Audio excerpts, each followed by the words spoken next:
அஸ்ஸலாமு அலைக்கும் ரஹ்மத்துல்லாஹி வபரகாத்துஹு. ஹஸ்ரத் அபு ஹுரைரா ரலியல்லாஹு அன்ஹு அவர்கள் அறிவிக்கின்றார்கள், சதகத்துல் ஃபித்ரின் பொருட்களை பாதுகாக்க ரசூலுல்லாஹி ஸல்லல்லாஹு அலைஹி வஸல்லம் அவர்கள் என்னை நியமித்திருந்தார்கள். ஒருவன் வந்து தன் இரு கைகள் நிரம்ப தானியத்தை அள்ளினான். நான் அவனை பிடித்தேன். நிச்சயமாக உன்னை நபி ஸல்லல்லாஹு அலைஹி வஸல்லம் அவர்களிடம் கூட்டிச் செல்வேன் என்றேன். நான் ஓர் ஏழை, மனைவி மக்களை காப்பாற்றும் பொறுப்பு எனக்கு இருக்கிறது. நான் மிகவும் தேவை உடையவன் என்றான். அவனை நான் விட்டுவிட்டேன். மறுநாள் காலையில் நபி ஸல்லல்லாஹு அலைஹி வஸல்லம் அவர்களிடம் வந்தேன். அபு ஹுரைராவே, உன்னுடைய கைதி நேற்று இரவு என்ன செய்தான் என்று வினவினார்கள். இச்சம்பவத்தை அல்லாஹு தாலா முன்பே அன்னாருக்கு அறிவித்திருந்தான். யா ரசூலுல்லாஹ், அவன் தனது தேவையையும் தன் குடும்ப சுமையையும் பற்றி முறையிட்டான். அதனால் அவன் மீது இரக்கப்பட்டு அவனை விட்டுவிட்டேன் என்றேன். அவன் பொய் சொன்னான். மறுபடியும் அவன் வருவான் என நபி ஸல்லல்லாஹு அலைஹி வஸல்லம் அவர்கள் எச்சரித்து கூறினார்கள். ரசூலுல்லாஹி ஸல்லல்லாஹு அலைஹி வஸல்லம் அவர்கள் சொல்லிவிட்டதால் அவன் மீண்டும் வருவான் என்ற நம்பிக்கை எனக்கு இருந்தது. எனவே அவன் வருகையை எதிர்பார்த்திருந்தேன். அவன் வந்து தன் இரு கைகளால் தானியத்தை அள்ள ஆரம்பித்தான். நான் அவனை பிடித்து, நிச்சயமாக நபி ஸல்லல்லாஹு அலைஹி வஸல்லம் அவர்களிடம் உன்னை அழைத்துச் செல்வேன் என்றேன். என்னை விட்டுவிடுங்கள். நான் தேவையுடையவன். என் மீது மனைவி மக்களை பராமரிக்கும் பொறுப்பு இருக்கிறது. இனி நான் இங்கு வரமாட்டேன் என்றான். அவன் மீது எனக்கு இரக்கம் வந்துவிட அவனை விட்டுவிட்டேன்.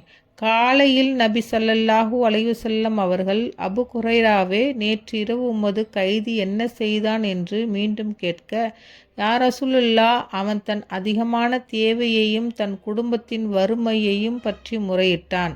அதனால் அவன் மீது இரக்கப்பட்டு விட்டுவிட்டேன் என்றேன். எச்சரிக்கையாக இருக்கவும், அவன் பொய் சொல்கிறான், மீண்டும் வருவான் என நபி ஸல்லல்லாஹு அலைஹி வஸல்லம் அவர்கள் கூறினார்கள். ஆகையால் மீண்டும் நான் அவனை எதிர்பார்த்திருந்தேன். மறுநாள் இரவும் அவன் வந்தான். தன் இரு கைகளாலும் தானியத்தை அள்ளத் தொடங்கினான். நான் அவனை பிடித்து ரசூலுல்லாஹி ஸல்லல்லாஹு அலைஹி வஸல்லம் அவர்களிடம், நிச்சயமாக உன்னை அழைத்துச் செல்வேன். இது மூன்றாவதும் கடைசி முறையும் ஆகும். இனிமேல் வரமாட்டேன் என்று சொல்லியிருந்தாய். மறுபடியும் வந்துவிட்டாய் என்றேன். உமக்கு சில கலிமாக்களை சொல்லித் தருகிறேன். அதன் காரணமாக அல்லாஹு தாலா உமக்கு பலன் அளிப்பான். என்னை விட்டுவிடும் என்றான். அவை யாவை என்றேன். நீ தூங்கச் சென்றால் ஆயத்துல் குர்சியை ஓதிக்கொள்ளும். உமக்காக அல்லாஹு தாலாவின் புறத்திலிருந்து பாதுகாவலர் ஒருவர் நியமிக்கப்படுவார். காலை வரை எந்த சைத்தானும் உம்மை நெருங்க மாட்டான் என்று சொன்னான். காலையில் நபி ஸல்லல்லாஹு அலைஹி வஸல்லம் அவர்கள், நேற்றிரவு உமது கைதி என்ன செய்தான் என்று கேட்க, யா ரசூலுல்லாஹ், அவன் என்னிடம் உனக்கு சில வார்த்தைகளை கற்பிப்பேன். அதனை கொண்டு அல்லாஹ் உனக்கு பயனளிப்பான் என்று சொன்னான். அதனால் இம்முறையும் அவனை விட்டுவிட்டேன் என்று கூறினேன். அக்கலிமாக்கள் யாவை என ரசூலுல்லாஹி ஸல்லல்லாஹு அலைஹி வஸல்லம் அவர்கள் கேட்டார்கள். நீர் தூங்கச் சென்றால் ஆயத்துல் குர்சியை ஓதிக்கொள்ளும். அல்லாஹு தாலா உமக்காக ஒரு பாதுகாவலரை நியமிப்பான். காலை வரை எந்த சைத்தானும் அருகில் வரமாட்டான் என்று கூறினான் என்றேன்.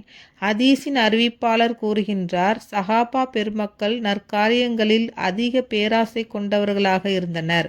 இதனால் கடைசி தடவை நல்ல வார்த்தைகளை கேட்டு அவனை விட்டுவிட்டார்கள். நாயகம் ஸல்லல்லாஹு அலைஹி வஸல்லம் அவர்கள் கூறினார்கள், கவனமாக கேட்டுக்கொள்ளுங்கள். அவன் பொய்யன். உம்மிடம் உண்மை கூறிவிட்டான். அபு ஹுரைராவே, 3 இரவுகளாக உம்மிடம் பேசியவன் யாரென தெரியுமா என்று நபி ஸல்லல்லாஹு அலைஹி வஸல்லம் அவர்கள் கேட்டார்கள். தெரியாது என்றேன். அவன்தான் சைத்தான். சதகாவின் பொருட்களில் தனது சூழ்ச்சிகளால் நஷ்டம் ஏற்படுத்த அவன் வந்தான் என்று நபி ஸல்லல்லாஹு அலைஹி வஸல்லம் அவர்கள் கூறினார்கள். ஹஸ்ரத் அபு அய்யூப் அன்சாரி ரலியல்லாஹு அன்ஹு அவர்களின் அறிவிப்பில், உமது வீட்டில் ஆயத்துல் குர்சியை ஓதி வாரும். உம்மிடம் சைத்தான், ஜின் யாரும் வரமாட்டார்கள் என்று சைத்தான் கூறியதாக சொல்லப்பட்டுள்ளது. அஸ்ஸலாமு அலைக்கும் ரஹ்மத்துல்லாஹி வபரகாத்துஹு.